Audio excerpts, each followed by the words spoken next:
If you pay attention to how I do services often, you'll notice that I like to do something, especially when we do a prayer time, because I've found that movement seems to make things happen.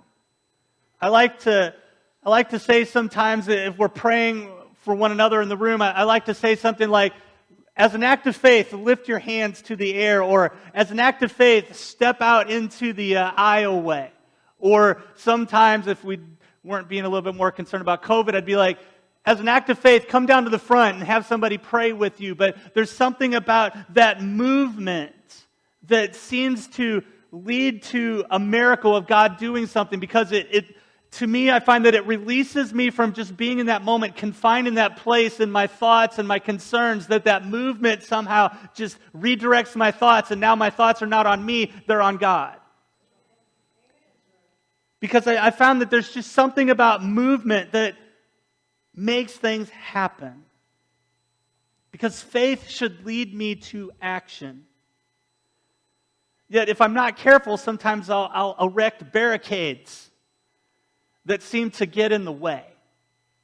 And so I'd like to explore that a little bit today, about the barricades that we put up that really seem to restrict God from doing something significant in our hearts and in our lives. Now, I don't know about you, but sometimes if I'm not careful, I'll feel invisible, like I don't matter to God. And when we look in Mark chapter 5, we see a woman that she's not even named in the scripture. To her, she might feel invisible, like she doesn't matter. But the reality is, we matter to God. We are important to Him. Now, when we look at the context about this woman, we're going to explore in a moment, you'll see Jesus is going about doing a lot of ministry. And He's traveling around, reaching people, teaching them, healing people, doing a lot to bring glory and honor to Him and preparing His way, because ultimately He's going to the cross.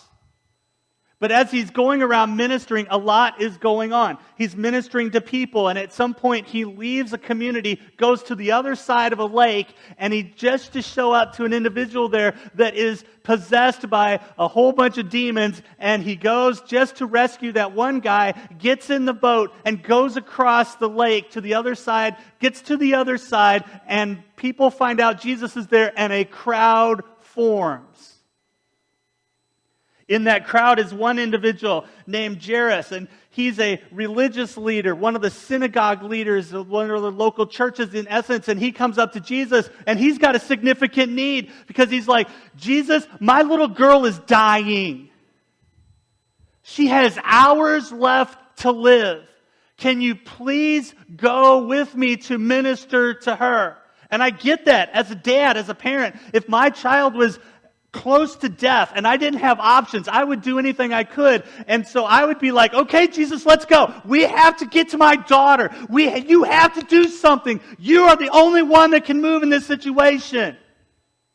He's daddy bear in that moment. He's ready for something to happen. So him and Jesus just start walking. I don't know how far the distance is, but they just start walking, and a crowd is forming.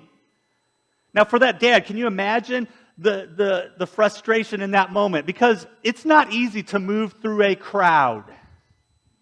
I know we've forgotten what that's like because we've had a year of not being in crowds. But if you remember back in 2019, when you had to walk through a crowd, you did not like it.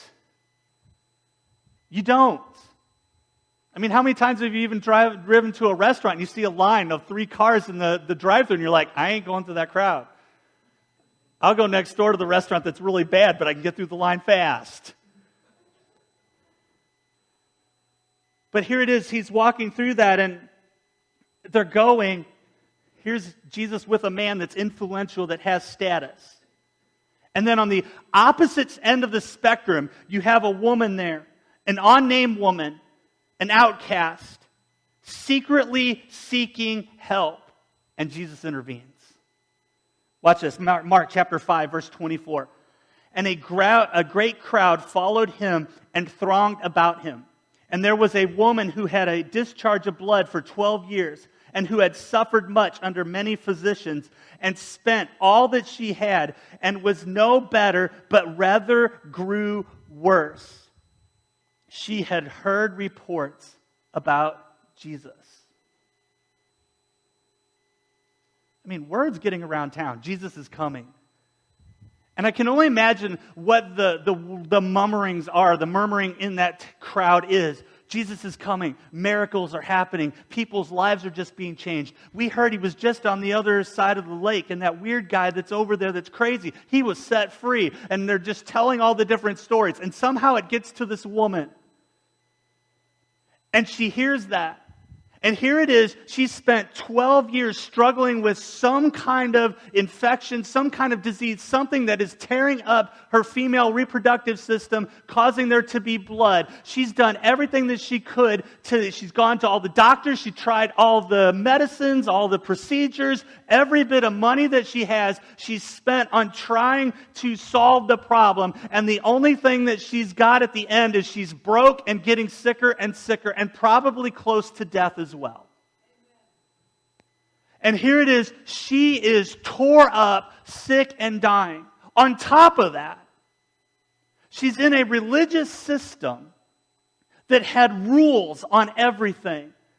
And in the Mosaic Law, in Leviticus chapter 15, it gives a whole set of rules about cleanliness and uncleanliness. And so now she is unclean.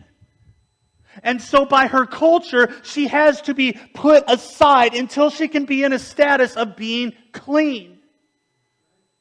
And it's one thing if it's a day, and you're on timeout for a day. But when she first got sick, it was, okay, something's not right with me, but it'll clear up. It always clears up. And a week goes by, and it's not clearing up. But okay, I'm not too bad about that. A month goes by, and okay, this is getting really bad. A couple months go by, and worse and worse. She's being outcast, pushed aside, pushed away. It had to be miserable and painful for her. She's an outcast. Nobody can touch her. Because if they touch her, they're not clean as well.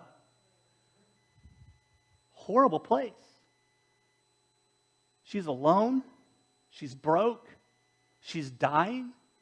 She is deeply hurting.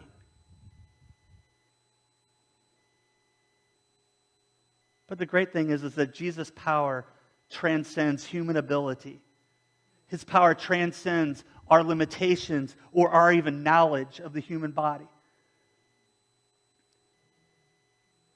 She might be ritualistically unclean and outcast, but Jesus accepts and helps regardless of her social status. Because when Jesus looks at you, he doesn't see your social status and decide, hey, I have Jairus over here. He's influential. He's the man of the town. He's got wealth. He's got prestige. His daughter's more important than you. He doesn't look at it that way. He ignores the social status altogether and just sees the person. The reality is you matter to God. You matter to God. I mean, her disease isolated her.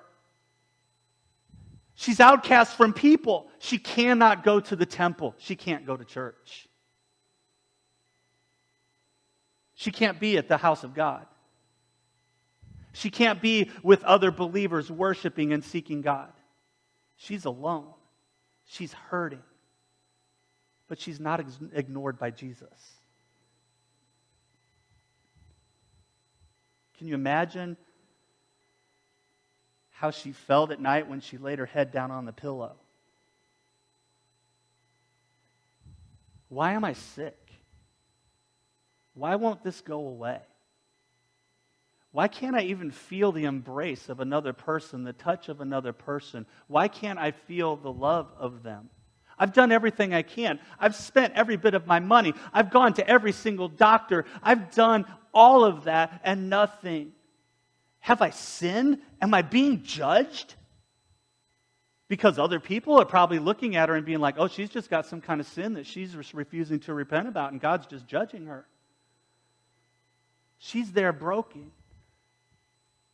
So what's she going to do when she hears about Jesus coming? Because the reality is there's a fire in her. It's not like she got sick and she just laid down 12 years earlier and said, woe is me, life is over, I'm done. She did everything she could. So what's she going to do about Jesus? Because sometimes there's these barriers, these barricades that form. Sometimes it's culture puts the barriers on us. Sometimes it's things that we put up ourselves. She could have sat there and thought, well, maybe God just doesn't care about me. Maybe I'm not that important to Him.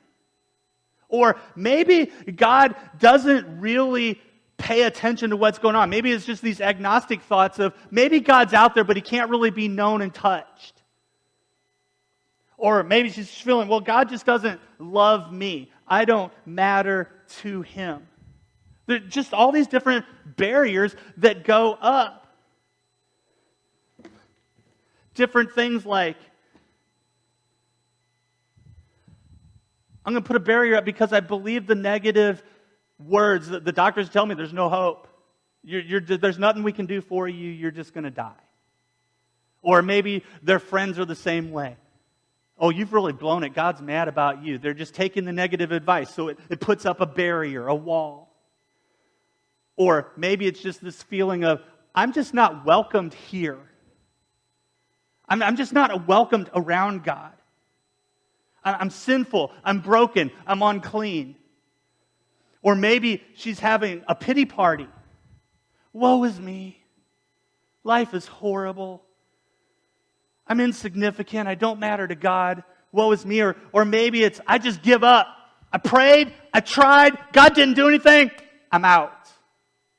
Or maybe, I don't want to change. I kind of like the sympathy that I get from, my friends or my daughters. Some that come over, are you feeling better? I like that attention. Maybe there's that little bit of, I just don't want to change. Or maybe it's, I don't want to move. I don't want to step out. I don't want to get out there and do something about it. I'm just going to stay back here. I'm just going to not move. Or maybe a little bit of pride. Well, if they see me, they're going to know something's wrong. I can't act like anything's wrong. I got to act like I have everything together. I'm more concerned about my appearance, how things look, than actually getting the help that I need. Because the reality is, pride always keeps me from getting the help that I need. So here it is, this wall. She had every excuse in the world. Because what's she going to do when she hears about Jesus? She has every reason to not get near Him. Because here it is, she's unclean. And Jesus is in the middle of a crowd. So she goes walking into that crowd.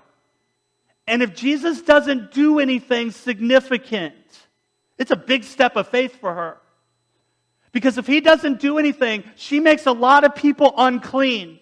Worst of all, she makes the teacher who she's reaching out to, the man of God who she's reaching out to, if she goes into that crowd and she touches him,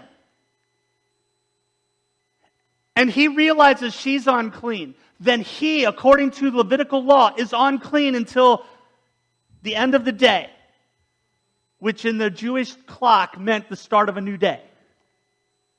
So now Jesus is unclean. That means Jesus is now, for the rest of the day, an outcast. Which means Jesus can't go to help Jairus' daughter that's dying. Or it means she could be ridiculed and pushed away if she steps out there. But I love this. Continuing verse 27. And she came up behind him in the crowd and touched his garment. Can you see this? Watch. She blew right through the barrier and said, I'm going to touch him. I'm going to get to him. She pushes through the crowd, bumping into people, doing everything that she can. I picture her stretching because he's walking. He's oblivious to all of this.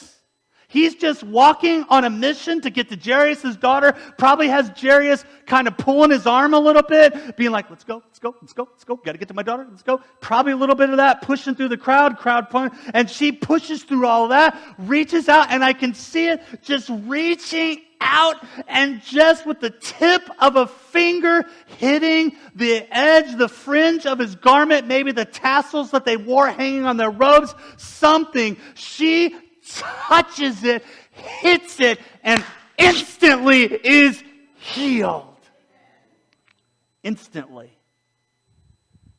healed. Instantly better. And I wonder what she's thinking in that moment, because I imagine she felt the change. Whoa, something just happened in me. Whoa, something just changed in me. Whoa, something happened. And then 12 years of habit. I have to stay out of crowds. I'm an outcast. I have to be away from people. And I'm in the middle of a crowd. And so then it's like, okay, this is awesome. I want to scream and shout and celebrate. If I do, it brings the attention to me. I have all of this weight that I'm carrying. I'm just going to back out of the situation. As soon as I'm out of the crowd, I'm running, dancing, skipping all the way home, singing a song of praise. I'm hitting the temple, letting the priest do everything he can to get me to be ceremonial clean. I'm heading to the temple. I'm throwing the last bit of my money down there to do a praise offering to God. And she's probably thinking all of that. And then Jesus is walking. And then he's not walking. Now he stops. And he glances around. Who touched me? Now, in this room, it would be pretty easy to figure that out. When you got 50, 100, 200, 1,000 people crowded around you that you're pushing through, who touched me? Who? A person touched me. And then the disciples, I love it, they get their smart alecky sarcastic response on. They're like, Jesus, don't know if you noticed this. How can a who touch you? Do you not see all of these people that you're pushing through? Do you not see all these people reaching out to you, trying to touch you? Do you not see everybody where you're shoving around? Do you not see that? And Jesus is like, who touched me? And everybody's like, I ain't saying a word. Can you see all these people that are around him that had probably been touching him that are now pulling their arms back? Like, wasn't me. Wasn't me. I didn't touch you. And then here's this woman who is just there. She's like, it was me. Scared. What's he going to say? What's he going to do? Is he going to just be there? Why did you touch me? You're not clean. Is he going to say that? Is he going to say, why did you interrupt me? Can't you see I'm trying to get to Jairus' daughter? Is he going to say that? What's he going to do? What's he going to do? On one hand, 12 years of sickness and shame and everything's gone from her. On the other hand, she's got to confront Jesus right in that moment. What's he going to do?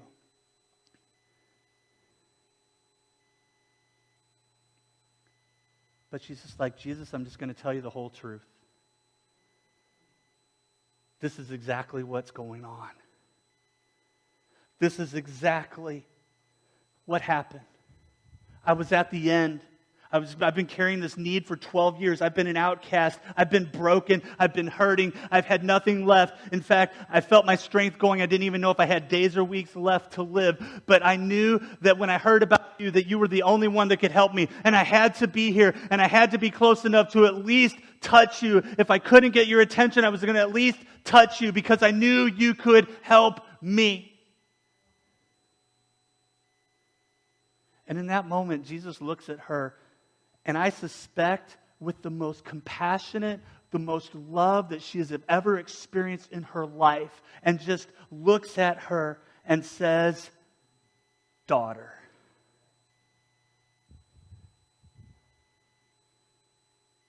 Daughter. You're my family.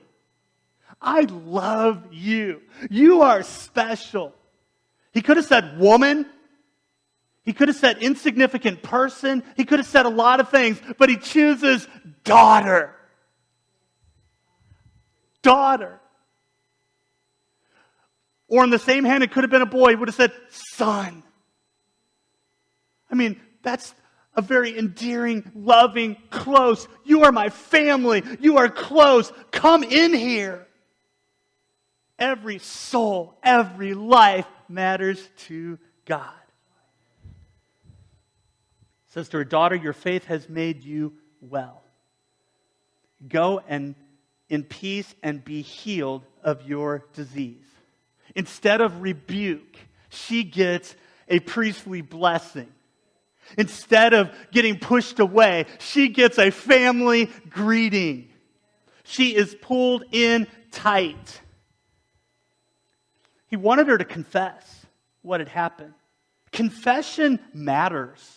Talking about it matters. Speaking it out loud matters. I mean, Paul wrote this in Romans 10:9. If you openly declare that Jesus is Lord and believe in your heart that God raised him from the dead, you will be saved. For it is by believing in your heart that you are made right with God, and it is by openly declaring your faith that you are saved. She was healed, not by superstition, not by some kind of magic. She was healed by her faith in Jesus. As Jesus is saying this, as he says to her, "Your faith has made." When he says has made, he's using a Greek word sozo, S-O-Z-O. And when he says that, he is saying, your faith saved you. Because sozo means to save. Your faith has saved you. Your faith has made you whole. Jesus there in that moment affirmed her healing, but also her spiritual salvation. Because it wasn't enough for Jesus just to leave her in a place, because her well-being meant something to him. He wanted her to be physically whole. He wanted her to be healed and helped. That was important to him. But what mattered most to Jesus was not just the condition of her physical body. What mattered most to him was her soul, her life, her heart. So yes, Jesus does a great work. Heals her of a 12-year disease. Heals her of being an outcast and helps her with all that. That was great. But what was most important, he gave her true spiritual life. That was what was most important to him. But it really puts me in a place where I have to move for my miracle. I have to get around the barriers. She could have stopped that day and said, this barrier is in my way. My wife's been worried about me doing that for a long time. Finally did it. It'll be on the video. You can watch it again and again and again. She could have sat there and let... You got the giggles now. She could have sat there and waited for that barrier and just said, this barrier is going to keep me from God. But she said, no, I'm not going to let this barrier keep me from God. She blows right through the barriers. And we have to do the same thing. We have to move for our miracle. She started the day outcast, suffering, broken. And at the end of the day, she leaves it healed, saved, and at peace. A double healing takes place. Her body was healed and her soul was healed. Now, when he had put peace on her, his version of peace is different than sometimes how we think of peace. Because we think of peace as we're not at war as a nation. But Biblical peace is a little bit different. It's not the absence of war or trouble, but it's status of wholeness and well-being because you're in a right relationship with God. God's peace is with you in the middle of conflict. He's saying, daughter, I'm with you. Daughter, I'm taking care of you. Daughter, before when you were outcast, when you were broken, you were hurting, you were alone, you don't have to worry about that anymore because I am with you. So be near Jesus. Don't give up. Move for your miracle. Until Jesus shows up, don't give up. Until Jesus arrives, keep going after him. Until Jesus is there, keep going. Don't give